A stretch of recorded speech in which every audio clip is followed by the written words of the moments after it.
Hello दोस्तों, हमारे YouTube channel में आपका स्वागत है। जैसा कि आप सभी को मालूम है कि बहुत सारी मध्य प्रदेश में भर्तियां आने वाली हैं, जिसमें आपका एमपीजी के काम में आएगा।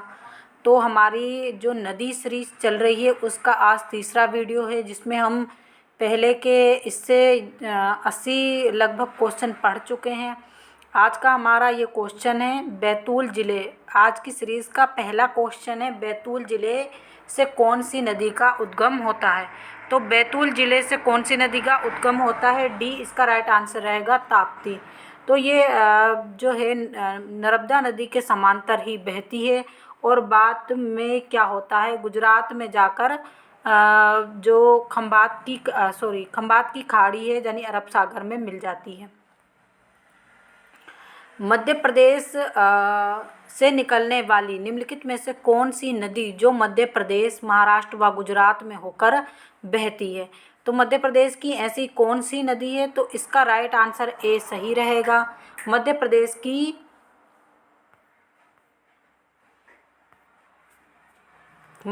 की नर्मदा नदी ही ऐसी नदी है जो मध्य प्रदेश, महाराष्ट्र और गुजरात से होकर बहती है। और जो आपकी नर्मदा नदी है वो अमरकंटक से निकलती है और इसकी टोटल लंबाई, आपको टोटल लंबाई कैसे याद रखना है, 13-12 याद रखिएगा। और ये मध्य प्रदेश में 1077, इस तरह से आप याद रखेंगे तो बहुत अच्छे से काउंट हो जाएगा। 1077 इसको याद रखिए कि मध्य प्रदेश में बहती है, और 235 गुजरात में बहती है, और 185 यहाँ पर लिखा हुआ नहीं है लेकिन मैंने याद किया है, इसलिए मैं आपको बता रही हूँ कि 185 ये केवल महाराष्ट्र में बहती है। तो आपको इसी प्रकार से इसको याद रखना होगा। नर्मदा नदी के किनारे बसे हुए शहर कौन सा नहीं है। इसमें कौन सा नहीं है, बल्कि आपको ये मालूम होना चाहिए कि नर्मदा नदी के किनारे कौन से शहर बसे हुए हैं। देखिए, मंडला है, महेश्वर है, होशंगाबाद है, ये सभी नर्मदा नदी के किनारे बसे हैं। जबकि जो छिंदवाड़ा है वो नर्मदा नदी के किनारे नहीं बसा हुआ है। देखिए, आप ये कह सकते हैं जो रायसीन है उसका वो भी आपका नर्मदा नदी के किनारे बसा है, जबलपुर, बालाघाट। उसके बाद बहुत सारे शहर हैं, महेश्वर हो गया, और उसके बाद बहुत सारे, कम से कम 27-28 शहर नर्मदा नदी के किनारे बड़े बड़े बसे हुए हैं। ये अगर आप याद कर लेते हैं तो इसमें से नहीं पूछा जाता है तो भी आप आराम से निकाल लेंगे। अगर पूछा जाता है कौन से शहर हैं तो भी आप आराम से निकाल लेंगे। चंबल नदी कहाँ से निकलती है। तो चंबल नदी कहाँ से निकलती है, महू के निकट जानापावा पहाड़ियों से निकलती है। इंदौर के पास महू है जहाँ पर भीमराव अंबेडकर का जन्म हुआ, वहीं से आपकी चंबल नदी निकलती है। ये मध्य प्रदेश से होती हुई राजस्थान जाती है, और राजस्थान में यहाँ पर इस पर गांधी सागर सबसे बड़ा बांध बना हुआ है। इसके बाद ये फिर से मध्य प्रदेश में वापस लौट कर आती है और ये उत्तर प्रदेश में जाते हुए जमुना नदी में समाहित हो जाती है। तो यानी ये यू टर्न लेकर यू टर्न इसको मान के चलिए कि यू टर्न टाइप से चलती है ये नदी। ताप्ती नदी का उद्गम स्थल मध्य प्रदेश के किस जिले में है। तो ताप्ती नदी का उद्गम, देखिए ताप्ती नदी जो अभी हमने आपको बताया कि नर्मदा की समांतर नदियों में से एक है, जबकि तवा और ताप्ती में अभ्यर्थी बहुत कंफ्यूज होते हैं। तवा नदी जो है मध्य प्रदेश की सहायक नदियों में से एक है। ये सबसे बड़ी जो नर्मदा की सबसे बड़ी सहायक नदियों में से तवा नदी गिनी जाती है। और ताप्ती नदी मध्य प्रदेश में से कहाँ उद्गम इसका स्थल है, तो ये आपको ये बताना है। तो ये बैतूल ज़िले में इसका उद्गम स्थल है, और मुल्ताई। और एक बात हम आपको और बता दें जीके के हिसाब से, क्योंकि ये क्वेश्चन आने वाला है। जो हमारे मुख्यमंत्री हैं मोहन यादव, कल उन्होंने मुल्ताई का नाम बदलकर मुल्ताप्ती कर दिया है। तो यानी इसका नाम बदल गया है, मुल्ताई की जगह मुल्ताप्ती हो गया है। मध्य प्रदेश में निम्न में से कौन सी नदी नहीं बहती। तो मध्य प्रदेश में निम्न में से कौन सी नदी नहीं बहती, इसका बी राइट आंसर रहेगा। जमुना नदी नहीं बहती है, बाकी तीनों नदियाँ बहती हैं। और सोन नदी जमुना की सहायक नदी भी नहीं है, तो ये भी आपको याद रखना होगा। शिवपुरी किस नदी के तट पर स्थित है? तो शिवपुरी कौन सी नदी के तट पर स्थित है? सिंध नदी के तट पर। एक क्वेश्चन आता है कि कौन सी नदी है जो शिवपुरी को दो भागों में बांटती है? तो सिंध नदी शिवपुरी को दो भागों में बांटती है। और इस प्रकार का एक क्वेश्चन और आता है, गुन्हा को कौन सी नदी दो समांतर भागों में बांटती है? इसका आंसर भी शायद केन है, इस प्रकार से है, कुछ याद नहीं आ रहा अभी, बाद में हम आपको बता देंगे। नर्मदा नदी के निकट निम्न में से कौन सा शहर स्थित है? तो नर्मदा नदी के निकट ओमकारेश्वर यानी खंडवा जो है आपका, वो नर्मदा के किनारे स्थित है। जबलपुर, झाबुआ, बाड़वानी, महेश्वर, और उसके बाद जब बालाघाट, और ये क्या बहुत सारे नाम हैं जिसमें से आप देखेंगे नेमावर, होशंगाबाद, देवास, बहुत सारे नाम हैं। ये सभी चीज़ें आपको याद रखना होंगी। धार किस नदी के तट पर बसा है? तो धार कौन सी नदी के तट पर बसा है? नर्मदा नदी के तट पर बसा है। धार आप देखेंगे कि पहले तो आपको एक बात और, अगर डीप में पूछा जाए, अगर जैसे कि डीप में प्रश्न आता है कि धार किस नदी के किनारे बसा है, तो बाघ नदी के किनारे बसा है। लेकिन बाघ नदी नर्मदा की सहायक नदी है। फिर उसके बाद अगर धार नगर प्रमुख रूप से माही नदी के किनारे आता है, लेकिन माही नदी विकल्प ना होने के कारण, तो आपको क्या इसमें माही नदी भी है, यानी माही या फिर बाघ नदी दोनों अगर आ जाएं तो आपको माही और बाघ में से कोई एक टिक करना है। अगर ये दोनों ना हो तो फिर नर्मदा नदी टिक करना है, क्योंकि माही और जो बाघ नदी है दोनों ही नर्मदा की सहायक नदियाँ हैं। आगे चलकर ये दोनों नर्मदा में मिल जाती है। नर्मदा थोड़ी दूरी पे बहती है। बेतवा नदी का उद्गम स्थल क्या है? बेतवा नदी मध्य प्रदेश के रायसेन जिले के कुमरा गांव से निकली हुई है, और ये जमुना की सहायक नदियों में से एक है। निम्न में से कौन सी नदी चंबल में नहीं बहती है? तो चंबल नदी में कौन सी नदी नहीं बहती है, आपको ये टिक करना है। तो वर्धा नदी चंबल नदी में नहीं समाहित होती है, ना ही उसकी सहायक नदियों में से गिनी जाती है। वर्धा नदी बेनगंगा में समाहित होती है, और वर्धा और बेनगंगा के संगम स्थल को प्राणहिता के नाम से जाना जाता है। और इनका संगम कहाँ पर होता है? महाराष्ट्र में। और वर्धा के तट पर ही साबरमती, महात्मा गांधी जी का साबरमती आश्रम बसा हुआ है। तो बाकी ये तीनों नदियाँ चंबल की सहायक नदियाँ हैं।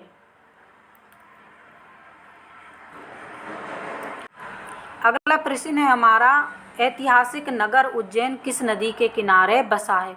तो ऐतिहासिक नगर उज्जैन सी इसका राइट आंसर रहेगा, क्षिप्रा नदी के किनारे बसा हुआ है। क्षिप्रा पर 12 वर्ष में एक बार कुंभ का मेला लगता है, और जो उज्जैन है वो क्षिप्रा नदी के तट पर बसा है। और उज्जैन में महाकाल बाबा जी का जो मंदिर है, और बाकी उज्जैन के बारे में आप बहुत कुछ जानते होंगे, क्योंकि उज्जैन ही अवंती है। तवा नदी किस नदी की सहायक नदी मानी जाती है? तो अभी हमने ऊपर ही आपको बताया था कि तवा नदी जो है आपकी नर्मदा नदी की सहायक नदी मानी जाती है।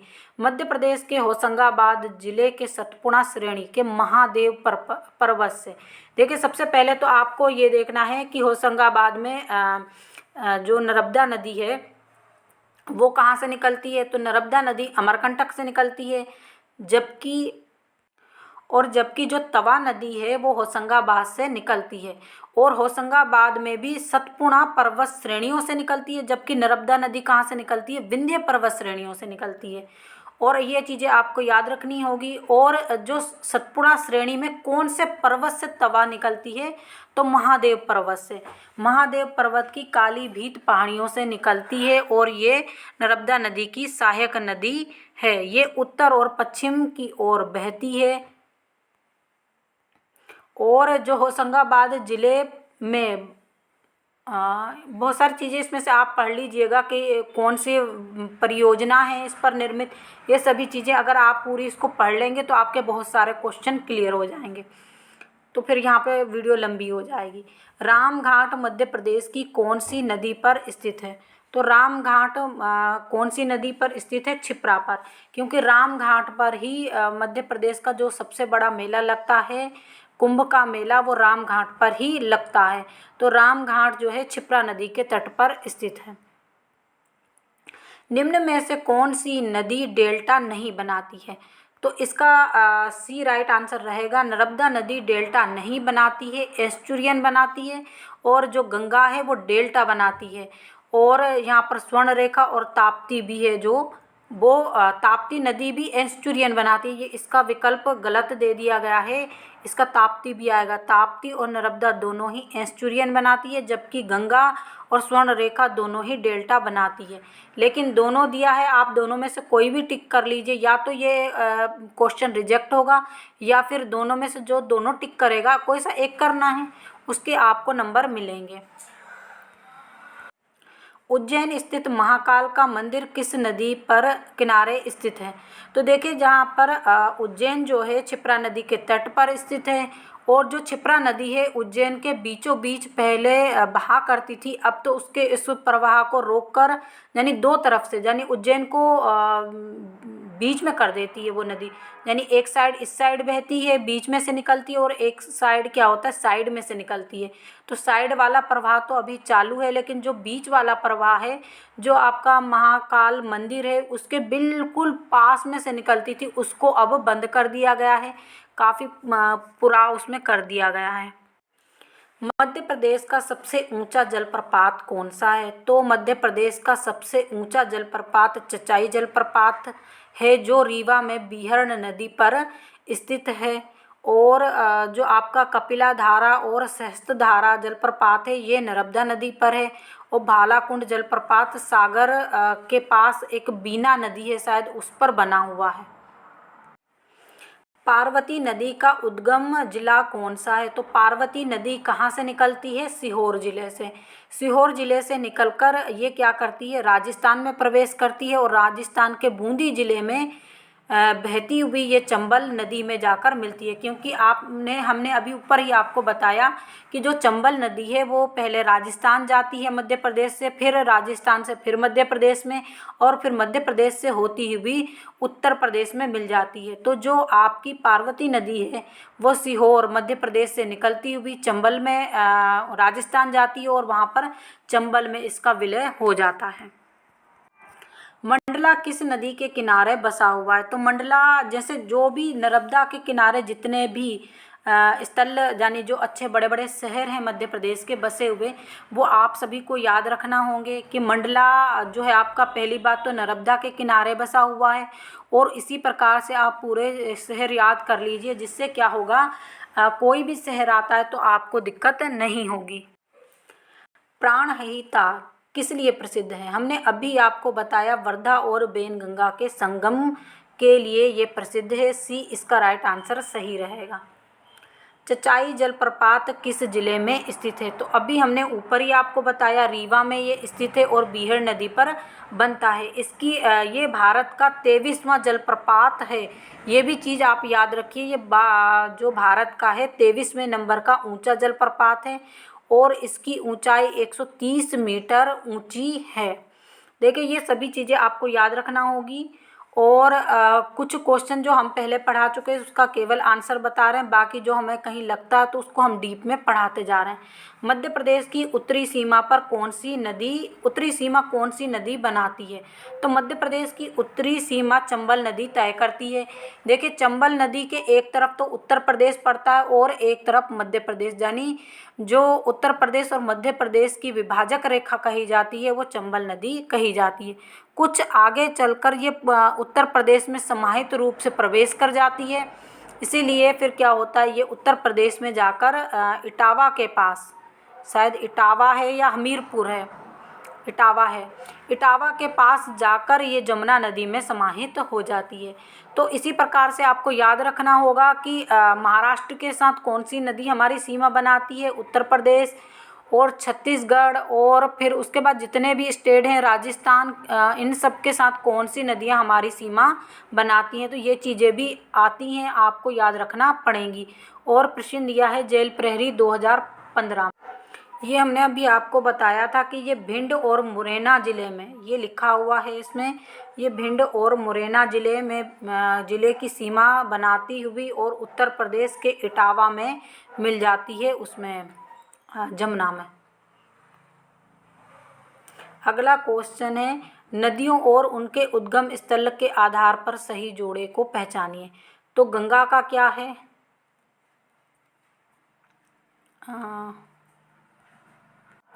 गंगा का जो ऑप्शन दिया है वो गलत दिया है, तो यहाँ पर बाकी सभी आप देखेंगे कि ये सभी गलत दिए हैं, केवल नर्मदा ही सही दिया है। अमरकंटक से नर्मदा नदी निकलती है, यही सही जोड़ा है, बाकी सभी गलत दिए हैं। तो ये नीचे आपको दिए हुए, इसको आप पढ़ लीजिएगा।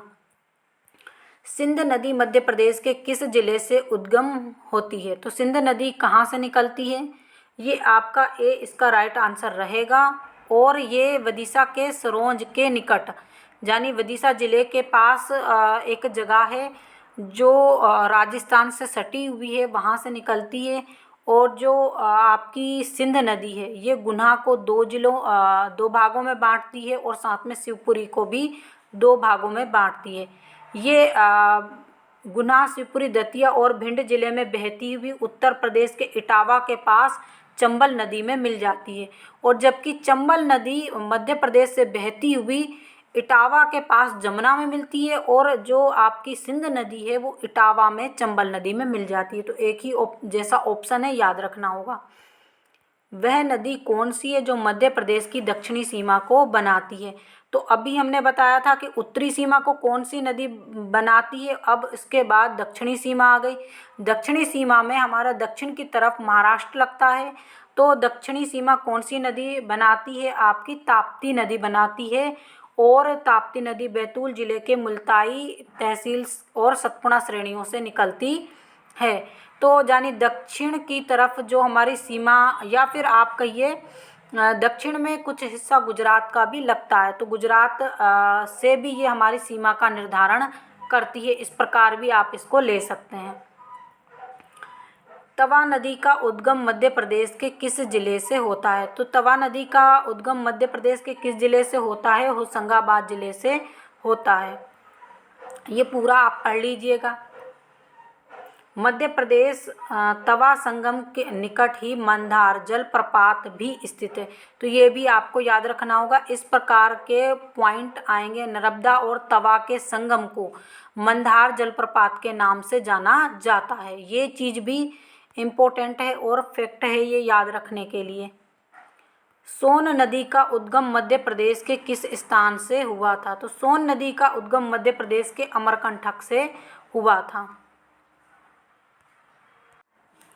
रजत जलप्रपात भारत के किस स्थान में है? तो रजत जलप्रपात भारत के किस स्थान में है? पचमढ़ी में।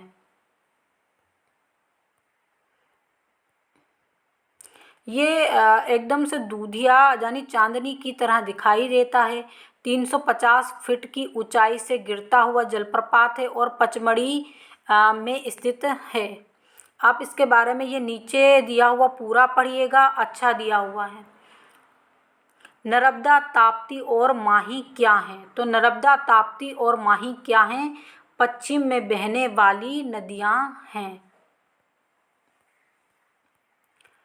क्षिप्रा नदी मध्य प्रदेश के किस जिले से निकलती है? तो क्षिप्रा नदी मध्य प्रदेश के इंदौर जिले से निकलती है। इंदौर के पास कक्करबाड़ी है, वहाँ पर से ये जो है क्षिप्रा नदी निकलती है। और क्षिप्रा नदी के तट पर 12 वर्ष में एक बार कुंभ का मेला लगता है। ये 195 किलोमीटर लंबी है और ये चंबल नदी में समाहित हो जाती है मंदसौर में जाकर। तो इसका उद्गम स्थल आपको याद रखना होगा और इसका समापन भी आपको याद रखना होगा कि ये कहाँ पर जाकर ख़त्म होती है। मंदसौर में ये चंबल में जाकर मिल जाती है।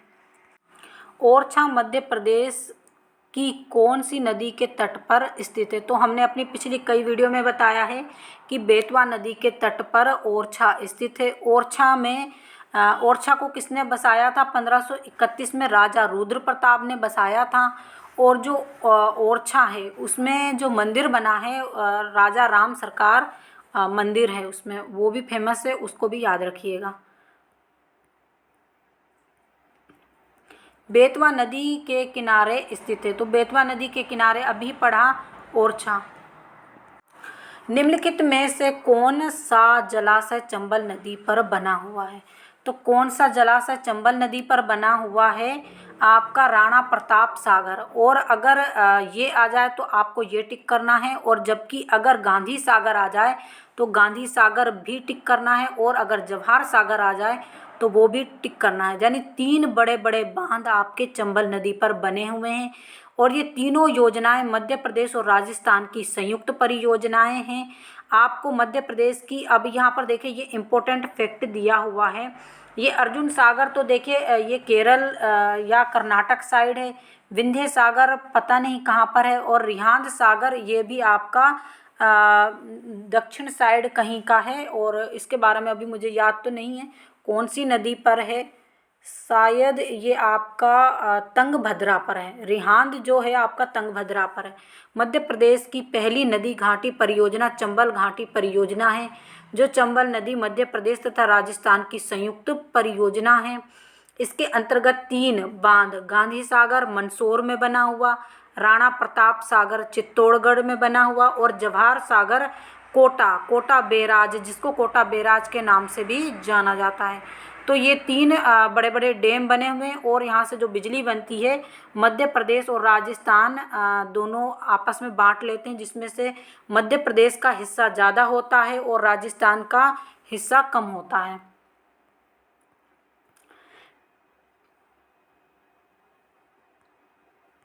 मध्य प्रदेश की सबसे लंबी नदी कौन सी है? तो ए इसका राइट आंसर रहेगा। नर्मदा नदी मध्य प्रदेश की सबसे लंबी नदी है। मध्य प्रदेश की सबसे लंबी नदी नर्मदा नदी कहलाएगी। ये अमरकंटक से निकलती है। और दूसरी लंबी नदी इसकी मध्य प्रदेश की कौन सी कहलाएगी? चंबल नदी कहलाएगी। और तीसरी जो लंबी नदी कहलाएगी आपकी ताप्ती, तवा। ये इस प्रकार से फिर आपको काउंट करते जाना और सभी चीज़ें याद रखना है। विदिशा किस नदी के तट पर बसा है? तो विदिशा आपका बेतवा नदी के तट पर बसा है। ये चार्ट है, आपको याद करना होगा, इसलिए हम आपको सभी चीज़ें दिखाते चले जा रहे हैं ताकि आप अच्छे से याद कर लीजिए। कुछ जैसे हमने स्किप कर दिया पढ़ाना, लेकिन आप वीडियो को रोककर अच्छे से पढ़िएगा, तभी आपका पूरा जीके कंप्लीट हो पाएगा। नर्मदा नदी के आस पास के 4 बांधों में नहीं है। तो कौन सा बांध नहीं है? चंबल नदी के आसपास के 4 बांधों में से कौन सा बांध नहीं है? तो कौन सा बांध नहीं है? इंदिरा सागर। तो देखिए जवाहर सागर अभी हमने बताया, गांधी सागर बताया, राणा सागर बताया, और इंदिरा सागर किस पर बना हुआ है? ये आपका नर्मदा नदी पर बना हुआ है। एक पॉइंट हम आपको बताते हैं, हमें भूपेंद्र सर ने बताया था कि कभी भी टिक लगाना हो, अगर कुछ भी याद नहीं आ रहा है तो जो जेंट्स नाम है जैसे कि गांधी, राणा, जवाहर, ये पूरे जेंट्स के साथ जाएंगे, जैसे मर्द वाले मर्द कॉलम में भेज दो, उन्होंने कहा था। इस प्रकार से एक ट्रिक याद रखना। और जो लेडीज़ वाले कॉलम है वो लेडीज़ के साथ भेज देना। यानी नर्मदा नदी एक महिला है, तो जो इंदिरा हैं वो भी एक महिला हैं, और जवाहर, गांधी और राणा ये तीनों पुरुष हैं। तो जो चंबल थे वो भी एक पुरुष थे। तो इस प्रकार से आप ये ट्रिक से याद कर लीजिएगा, जो मैंने भी इसी प्रकार से उसको याद किया था। चंबल नदी कहाँ से प्रारंभ होती है? तो चंबल नदी जो जैना पावो पहाड़ियाँ हैं इंदौर के निकट महू के पास, वहाँ से प्रारंभ होती है, और उत्तर प्रदेश के इटावा में ये जमुना नदी में मिल जाती है। जिस पर ये टिक लगे हैं, ये प्रश्न जो काली से टिक लगे हैं, ये प्रश्न आ चुके हैं। MPPSC भी पूछ चुका है, और ESB भी इन परीक्षाओं में इनको पूछ चुका है। किस नदी को मध्य प्रदेश की गंगा कहा जाता है? तो मध्य प्रदेश की गंगा को गंगा कहा जाता है बेतवा नदी को। प्रदूषण के कारण, जिस प्रकार से गंगा नदी में प्रदूषण है उसी प्रकार से बेतवा नदी में भी प्रदूषण है। और जो मालवा की गंगा कहा जाता है वो क्षिप्रा नदी को कहा जाता है। कौन सी नदी गुना जिले को विभाजित करती है? तो गुना जिले को कौन सी नदी विभाजित करती है? सी इसका राइट आंसर रहेगा। ये हमने आपको ऊपर भी बता दिया था कि जो सिंध है वो गुना जिले को 2 भागों में बांटती है। देखिए पहले क्या होता है, ये गुना जिला है, यहाँ से आएगी सिंध, फिर यहाँ जाएगी और फिर यहाँ से निकलेगी। तो यानी ये इसको 2 भागों में बांट देती है। और जबकि जो सिंध है वो शिवपुरी को किस प्रकार से बांटती है, वो इस प्रकार से बांटती है, यूँ सीधी निकल गई, ये 2 भाग हो गए, लेकिन यहाँ पर यू टर्न लेती है। कालियादेह पैलेस किस नदी के तट पर बसा है? तो कालियादेह, देखिए कालियादेह पैलेस जो है कहाँ पर है? उज्जैन में। तो उज्जैन के पास कौन सी नदी बहती है? तो क्षिप्रा नदी बहती है। तो कालियादेह पैलेस के पास कौन सी नदी होगी? क्षिप्रा नदी।